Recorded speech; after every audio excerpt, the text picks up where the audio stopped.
শুনছেন কবিতা পাঠ।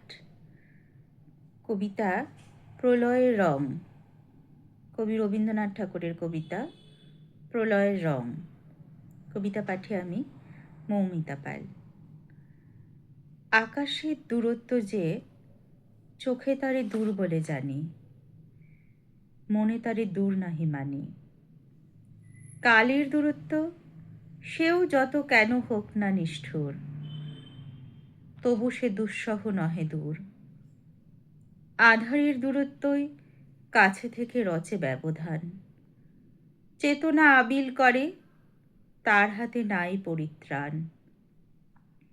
শুধু এইমাত্র নয়, সে যে সৃষ্টি করে নিত্য ভয়। ছায়া দিয়ে রচি তুলে আঁকা বাঁকা দীর্ঘ উপছায়া, জানারে অজানা করে ঘেরে তারে অর্থহীন মায়া। পথ লুপ্ত করে দিয়ে যে পথের করে সে নির্দেশ, নাই তার শেষ। সে পথ ভুলায় লয় দিনে দিনে দূর হতে দূরে, ধ্রুব তারাহীন অন্ধপুরে। অগ্নিবন্যা বিস্তারিয়া যে প্রলয় আনে মহাকাল, চন্দ্র সূর্য লুপ্ত করে আবর্তে ঘূর্ণিত জটাজাল।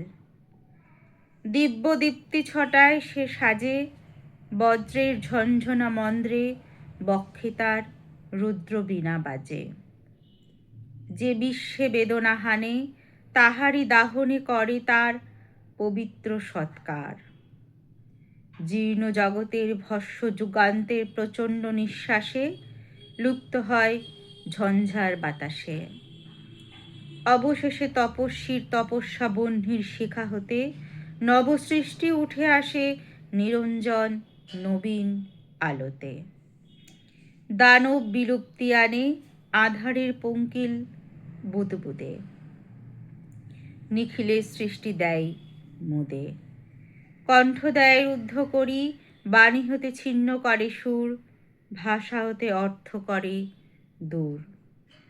উদয় দিগন্ত মুখে চাপা দেয় ঘন কালো আঁধি, প্রেমের এসে ফেলে বাঁধি।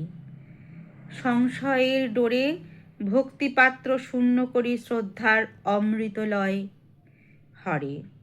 মূক অন্ধ মৃত্তিকার স্তর জগদ্দল শিলা দিয়ে রচে সেথা মূর্তির কবর। শুনলেন কবি রবীন্দ্রনাথ ঠাকুরের কবিতা প্রলয়ের রং। কবিতা পাঠে আমি মৌমিতা পাল। কবিতা পাঠ কেমন লাগলো অবশ্যই জানাতে পারেন। রবীন্দ্রনাথ ঠাকুরের কবিতা পাঠ করলাম আমি মৌমিতা পাল। নমস্কার।